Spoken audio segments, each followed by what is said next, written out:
కూటమి ప్రభుత్వంలో గ్రామ పంచాయతీలకు పండుగ వచ్చింది. రాజ్యాంగం హక్కుగా ఇచ్చిన నిధులు విధులను గుర్తు చేసేలా ప్రాధాన్యత ఇచ్చింది. ఏపీలో ఉన్న 13,326 గ్రామ పంచాయతీల్లో గ్రామ సభలు నిర్వహించారు. పంచాయతీలకు నిధులు, సర్పంచులకు గుర్తింపు, గౌరవం ఇచ్చిన CM Chandrababu, deputy CM Pawan Kalyan కు గ్రామాన కృతజ్ఞతలు తెలుపుతున్నారు. దీనికి సంబంధించిన మరింత సమాచారం మా ప్రతినిధి ప్రసాద్ అందిస్తారు.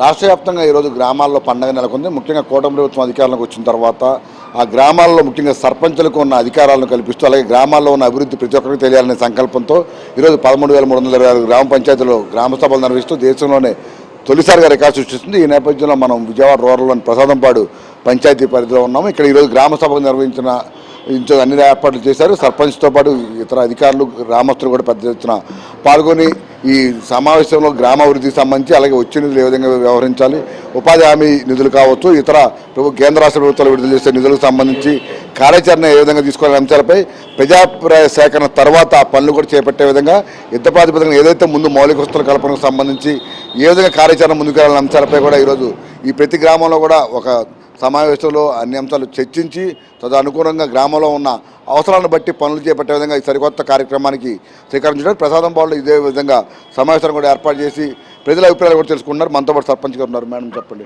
ఎలా ఉంది అంటే ఈ గ్రామ సభలు నిర్వహించడం కానీ ప్రజాభిప్రాయ సేకరణ ద్వారా పనులు చేపట్టే విధానం కానీ ఎట్లా ఉంటుంది? ఇలా గ్రామ సభలు పూర్వం కూడా నిర్వహించడం జరిగింది. గ్రామ సభలు నిర్వహించడం అంటే అందరూ రావడం, ఎవరి కాళ్ళు మీటింగ్ జరిగినట్టుగా జరిగేది. ఇప్పుడు అలా లేదు. ఈ కొత్త ప్రభుత్వంలో గౌరవ ముఖ్యమంత్రి గారు నారా చంద్రబాబు నాయుడు గారు, అలాగే గౌరవ ఉప ముఖ్యమంత్రి గారు పవన్ కళ్యాణ్ గారు, అలాగే మా ఎమ్మెల్యే గారు యార్లగడ్డ వెంకట్రావు గారు వీళ్ళందరూ మా కొత్త ఉత్సాహాన్ని ఇచ్చారు. మా గ్రామంలో పండుగ వాతావరణంగా జరుగుతుంది గ్రామ సభ. గ్రామంలో కూడా చాలామంది ఉత్సాహం చూపిస్తూ ఇదివరకు మునిపెన్నడూ ఉద్యోగస్తులు తప్ప, వాలంటీర్స్ తప్ప గ్రామ సభకి ఎవరు అటెండ్ అయ్యేవాళ్ళు కాదు. ఇప్పుడు గ్రామంలో ప్రజలు, నాయకులు అందరూ వచ్చి గ్రామ సభని చాలా ఉత్సాహంగా మేము నిర్వహించడం జరుగుతుంది. వాళ్ళు కూడా ఉత్సాహంగా పార్టిసిపేట్ చేయడం అనేది జరుగుతుంది. అలాగే ఈ ఎంజీఎన్ఆర్జేసీ పథకం ద్వారా మా గ్రామంలో సీసీ జనరల్ ఫండ్స్ ఇవన్నీ ఉపయోగించుకుని సీసీ డ్రైన్లు అలాగే సీసీ రోడ్లు వేయడం కూడా జరుగుతుంది. వాటన్నిటికీ మేము పథకం ప్రకారంగా ప్రయారిటీ బేస్ మీద మేము అన్నీ చేయడానికి నిర్ణయించుకున్నాము. మా ప్రజలందరూ, మా నాయకులు, మా బోర్డు సభ్యులు అందరూ దీనికి ఆమోదించడం జరిగింది. చూస్తున్నారు, గ్రామంలో మీరు ఎప్పటి నుంచో ఉన్నారు పొలిటికల్గా. ఈ కొత్త వ్యవస్థ వచ్చింది, సమాంతర వ్యవస్థ పోయి ఇప్పుడు మళ్ళీ సర్పంచులకి గ్రామాలకి పాత పూర్వవైభవం వస్తుంది.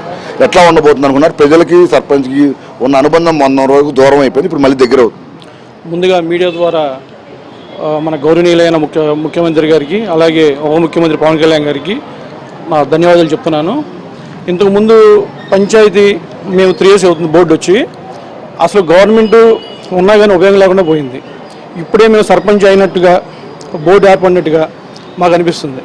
ఎందుకంటే ఇంతకుముందు సర్పంచ్ గారు అన్నట్టుగా పేపర్ రూపాయలు ఇచ్చేవాళ్ళు. ఇప్పుడు అదేవిధంగా ఇప్పుడు ఏదైనా ఎంజీఎన్ఆర్జేసీ కానీ, నేను 980 crores కానీ రిలీజ్ చేయడం కానీ, 15th ఫైనాన్స్ కానీ ఇవన్నీ గ్రాంట్ రిలీజ్ చేయడం ద్వారా మా గ్రామానికి ఏదైతే ప్రయారిటీ బేస్ అవసరమైన దానికో మనం డెవలప్ చేయడానికి అవకాశం ఉంటుంది. ఇంతకుముందు సర్పంచులకి ఉత్సవ గిరాలు చేసేవాళ్ళు. ఈ గవర్నమెంట్, కూటమి గవర్నమెంట్ రాగానే వాళ్ళకంటూ ఒక ఇంపార్టెన్స్, వాళ్ళకంటూ గ్రామంలో ఉన్న సమస్యలు తెలుసుకోవడానికి అమౌంట్ ఇవ్వడం కానీ అలా జరుగుతుంది. అలాగే ఇంకా ముందుగా వేరే ఫండ్స్ రావడంగా వస్తారని ఆశిస్తూ కోరుకుంటున్నాం. ఈ రోజు నుంచి కూడా రాష్ట్రంలో ముఖ్యంగా గ్రామాల్లో ఉన్న వనరులు కూడా అందిపుచ్చుకొని నిధులతో పాటు స్థానికంగా ఉన్న అవకాశాలతో ద్వారా కూడా మరింత ఆర్థిక అభివృద్ధి చెందే విధంగా అడుగులు వేసే విధంగా అందరూ ప్రయత్నిస్తున్నారు. ఇది శుభసూచకంగా కూడా అని సర్పంచులందరూ కూడా భావిస్తున్నారు. ఇప్పుడు స్థాయితో వరప్రసాద్, ఇబ్రాహిం జ్యోతి, ప్రసాదంపాడు గ్రామ పంచాయతీ.